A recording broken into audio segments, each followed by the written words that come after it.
Hello, greetings all of you. स्वागत है आप सभी का आपके अपने यूट्यूब चैनल। तो लास्ट क्लास में हमने पार्ट नंबर 2 को डिस्कस किया था आर्टिकल के। और आर्टिकल में हम किसके बारे में पढ़ रहे थे? आर्टिकल में पढ़ रहे थे यूसेजेस ऑफ द। तो हमने देखा कहाँ कहाँ पे यूज होता है द का। अब नेक्स्ट रूल में द कहाँ अप्लाई होता है, अब वहां भी देखते हैं कि नेक्स्ट रूल में कहाँ द लगता है। देखो, जब भी नेक्स्ट रूल क्या कहता है, रूल नंबर नेक्स्ट हमें ये बताता है relative pronoun who, which, that, और जस्ट इसके पहले कोई नाउन आ जाए, नाउन अगर नाउन इससे पहले आ जाए तो इसके पहले हमेशा ध्यान रखना आर्टिकल द का यूज होता है।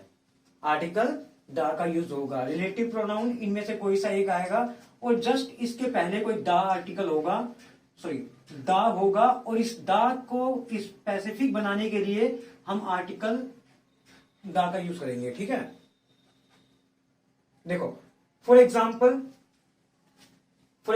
This is book which I was looking for. देखो ध्यान से सुनो, अब जो मैंने तुम्हें रूल लिखवाया है उस पर ध्यान देखो। रिलेटिव प्रोनाउन कौन सा है, आप देखो ध्यान से, विच आया है, विच आया है, और विच से पहले जस्ट एक देखो नाउन है, एक नाउन है, और नाउन से पहले तो आपको पता है यहाँ पे एक आर्टिकल आएगा। क्या आएगा और कौन सा आर्टिकल आएगा? मैंने बताया आर्टिकल जो आएगा, आर्टिकल द का यहाँ पे होना मस्ट है। तो यहाँ पे रूल के अकॉर्डिंग हम देखा यहाँ पे द आएगा। ठीक है ना।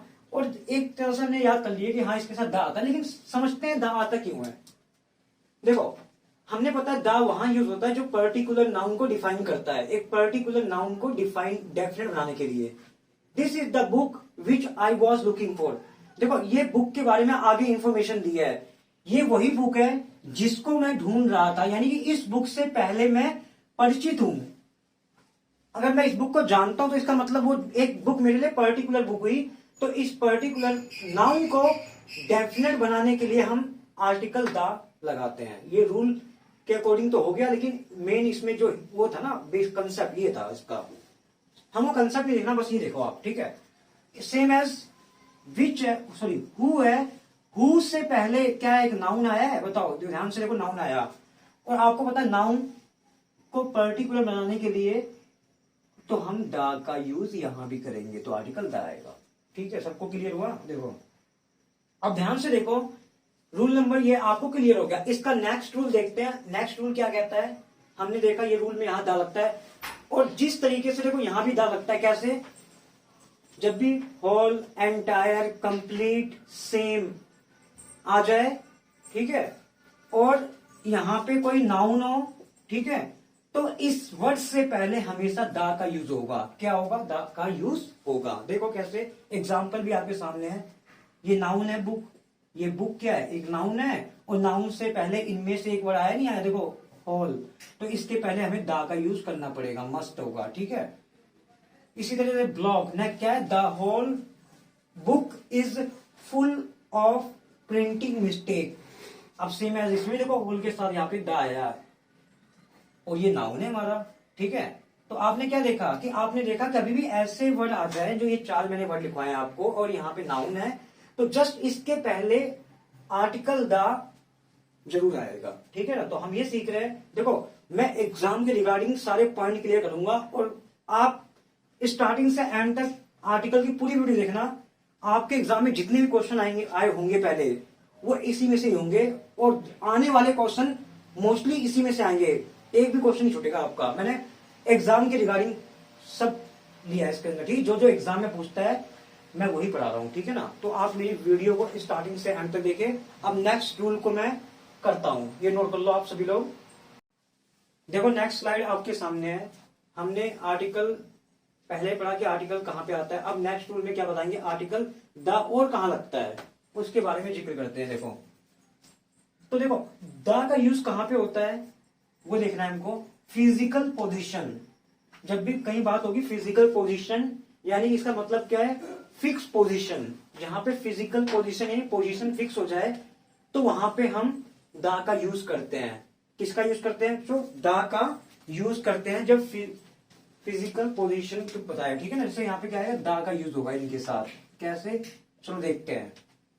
जैसे यहां देखो ये फ्लोर, ये लिखा फर्स्ट फ्लोर। फ्लोर तो होते हैं, मान लो एक कोई बिल्डिंग है उसमें बहुत सारे फ्लोर है, तो यहाँ पे फ्लोर तो बहुत है, लेकिन एक फ्लोर फिक्स हो गया। बात कर रहा है ये फर्स्ट फ्लोर की, तो फ्लोर को इसने फिक्स कर दिया फर्स्ट फ्लोर, ठीक है ना। तो यहाँ पे क्या आएगा, द आएगा।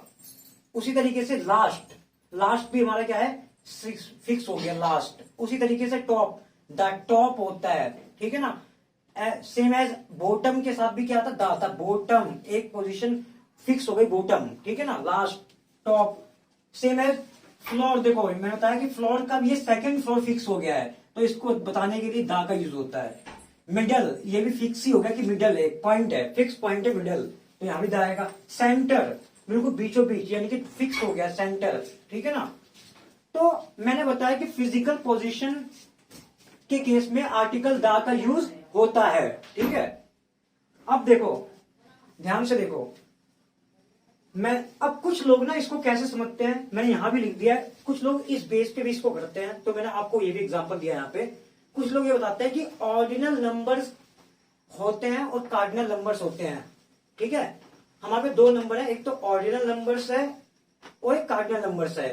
तो सभी लोगों ने पढ़ा होगा, ऑर्डिनल नंबर जो होते हैं फर्स्ट, सेकंड, थर्ड, फोर्थ ऐसे चलता है, लास्ट तक चलेगा। सेम ऐसे ही कार्डिनल नंबर क्या होता है, जो 1, 2, 3, 4 ऐसे चलते हैं।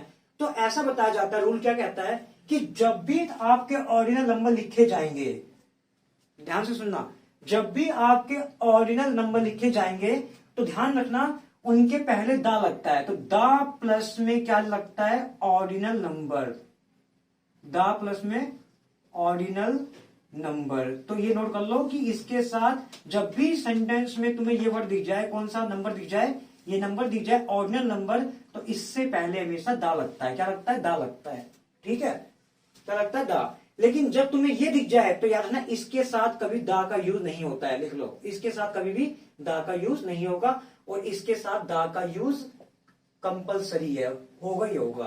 तो आप इसको ऐसे भी देख सकते हैं या ऐसे देख लो। तो आपने ये सीखा कि दा कहां लगता है, ठीक है, इन केस में। अब देखते हैं इसका एग्जाम्पल। देखो ऐसा एग्जाम्पल आपने बहुत देखा होगा, first chapter of the book is very interesting. देखो चैप्टर तो बहुत थे उस बुक में, चैप्टर दो, ये चैप्टर तो उसमें, उस बुक में चैप्टर बहुत है, लेकिन जो चैप्टर है उसने फिक्स कर दिया। कौन सा चैप्टर फिक्स कर दिया, फर्स्ट चैप्टर को फिक्स कर दिया, फिक्स पोजीशन बता दी। तो यहाँ पे आर्टिकल एक नहीं, हमें आर्टिकल द की जरूरत पड़ेगी।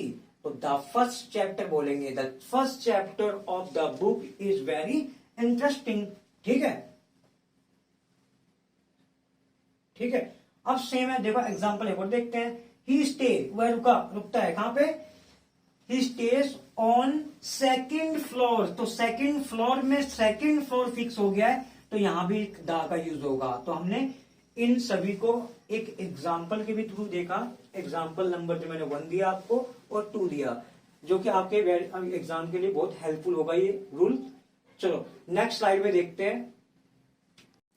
चलो हम नेक्स्ट स्लाइड की ओर मूव करते हैं। देखो रूल नंबर नेक्स्ट क्या कहता है, देखो यहाँ पे नेक्स्ट रूल है ये आपका, rule number next number rule में क्या कहता है कि दा का यूज और कहां पे हो सकता है। बहुत ही इंटरेस्टिंग पॉइंट है और ध्यान से समझना इस चीज को। देखो मैंने आपके सामने, मैं कुछ एग्जाम्पल से आपको क्लियर करना चाहता हूं, जाकि आपको अच्छे से क्लियर हो जाए। मैंने एग्जाम्पल लिखे हैं यहाँ पर 1, 2 एंड 3। देयर आर 3 एग्जाम्पल से आपको इजिली क्लियर होगा। देखो कैसे, आपसे मैं पूछूं सबसे पहले कि इस पहले वाले में क्या आर्टिकल आएगा, तो आप बोलोगे सर आर्टिकल की तो तभी लगता है जब सेंटेंस में नाउन होता है, ये तो एडजेक्टिव हो गया, तो इसके साथ तो मेरा आर्टिकल एडजेक्टिव के साथ तो आता ही नहीं है, तो यहाँ पे आर्टिकल की जरूरत नहीं है, ठीक है, तभी मेरा सेंटेंस करेक्ट होगा, ठीक है। दूसरा, he is rich man, rich man. तो अब आपको दिखा कि यहाँ पे मैन आ गया, नाउन आ गया, और नाउन कैसा, सिंगुलर नाउन है, और सिंगुलर नाउन के केस में यहाँ पे क्या है, तो यहाँ पे वो है एक अमीर व्यक्ति, एक अमीर व्यक्ति है, तो एक अमीर व्यक्ति है, तो यहाँ पे क्या आएगा, ए आएगा article. He is a rich man, ठीक है। अब देखो बहुत ही इंटरेस्टिंग पॉइंट यहां से बताना चाहता हूं मैं आपको। अब ये देखो ध्यान से, आपको ये पता है कि ये जो रिच का मतलब यहाँ पे क्या है, एडजेक्टिव है, क्या है, एडजेक्टिव है, और एडजेक्टिव है तो एडजेक्टिव होगा तो इससे पहले दा नहीं आएगा, बात यहां फंस गई, ठीक है, क्योंकि यहां सेंटेंस में नाउन थोड़ी ना है, जब नाउन होगा सेंटेंस में तभी तो आर्टिकल आएगा, तुम्हारे माइंड में ये सेट होगा। क्योंकि यहाँ पे आर्टिकल क्यों नहीं आया, क्योंकि आर्टिकल यहाँ पे क्यों नहीं लगा, क्योंकि सेंटेंस में यहाँ पे नाउन नहीं था, लेकिन यहाँ पे नाउन था, तो नाउन की वजह से यहाँ पे आर्टिकल आया। क्या यहाँ पे कोई नाउन है? ठीक है, नहीं है ना, नाउन तो पता ही नहीं नाउन है कि नहीं है। तो ये चीज ध्यान देखना, ध्यान से सोचो। ये देखो कि जब भी याद रखना सेंटेंस में ये जो रिच है हमारा, रिच, ये जो रिच है ये एक एडजेक्टिव है। ये क्या है? ये एडजेक्टिव है। और जब किसी एडजेक्टिव में हम दा लगा दें, इसके अंदर हमने दा लगा दिया, तो ये क्या बन गया वर्ड? दा प्लस रिच से दा रिच बन गया। अब ये जो दा रिच है ना, ये जो पूरा कंप्लीट वर्ड ना एक नाउन बन जाता है, और नाउन बनता है। और दूसरी बात, नाउन बनता है, और नाउन कैसा बनता है? प्लूरल काउंटेबल नाउन बनता है। कैसा बनता है? प्लूरल काउंटेबल नाउन, बहुवचन। ठीक है, तो यहां से बात क्लियर हो गई। इस एडजेक्टिव में मैंने दा लगाया, तो ये जो पूरा वर्ड मिलके एक क्या कहलाया? नाउन कहलाया। और कैसा नाउन कहलाया? Plural countable noun. देखो अब ये मेरा प्लूरल काउंटेबल नाउन है, तो मैंने देखा इसका देखो मतलब क्या होता है। इसका मतलब होता है द रिच का मतलब यहां से पूरी कम्युनिटी की बात हो रही है। इसका मतलब इसमें क्या आएंगे? ऑल रिच पीपल की बात हो रही है इसके अंदर, रिच पीपल। यानी कि दा क्या करता है? दा जब भी एडजेक्टिव के साथ लगता है तो उससे पूरी कम्युनिटी का बोध होता है। और पूरी कम्युनिटी में क्या होता है कि सभी की बात हो रही होगी। रिच, उस कम्युनिटी में जितने अमीर लोग हैं उन सबकी बात बताई गई है। ऑल रिच पीपल, इसलिए मैं बोल दूं दा पुअर, तो ये दा पुअर जो मेरा पूरा वर्ड होगा ना, ये पूरा नाउन है। और कैसा नाउन है? प्लूरल काउंटेबल नाउन है, प्लूरल काउंटेबल नाउन है। ठीक है, और दूसरा इससे क्या बताता है? ये पूरी कम्युनिटी में यानी पूरे समाज में, पूरे श्रेणी में हमें बताता है कि जितने भी गरीब लोग हैं उनकी बात हो रही है। ये पूरी कम्युनिटी का बोध करवाता है। तो हमने सीखा कि एडजेक्टिव से पहले अगर दा लग जाए तो उससे पूरी कम्युनिटी डिफाइन होती है। और ये जो पूरा वर्ड क्या होता है? हमारा नाउन का काम करता है। तो यहाँ पे इस केस में यहाँ पे दा आता है, ध्यान रखना। तो दा रिच का मतलब यहाँ पे क्या है? द रिच से मतलब है कि यहाँ पे ये मतलब है ऑल रिच पीपल से है। और ये कैसा सब्जेक्ट हुआ? देखो सब्जेक्ट हमारा नाउन तो बन सकता है, पहली वीडियो बताया था मैंने, सब्जेक्ट हमारा नाउन बन सकता है या प्रोनाउन बन सकता है। तो ये पूरा ये जो पूरा वर्ड हमारा क्या है? सब्जेक्ट है। और सब्जेक्ट कैसा? नाउन है। ठीक है, और कैसा नाउन है? प्लूरल काउंटेबल नाउन है। दूसरा, और जब प्लूरल काउंटेबल नाउन है तो यहाँ पे एरर ऐसे भी आता है कि यहाँ पे कभी कभी इज भी लिख देगा। तो यार ना, ये अगर प्लूरल है तो इसके साथ आर ही आएगा, इज कभी भी नहीं आएगा। ध्यान रखना, इज का यूज कभी नहीं हो सकता, क्योंकि ये जो पूरा वर्ड है ना, ये पूरी कम्युनिटी का बोध कराता है, जो कि as a plural countable noun use होता है।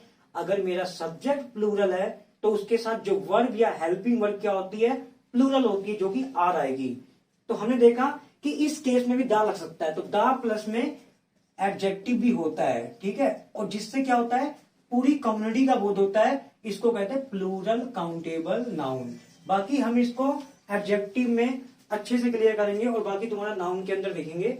मैंने ये बताया बस दा कहां लगता है एडजेक्टिव के साथ, बस ये देख लो। चलो नेक्स्ट क्लास में हम आगे टॉपिक को कंटिन्यू करेंगे। Bye, take care.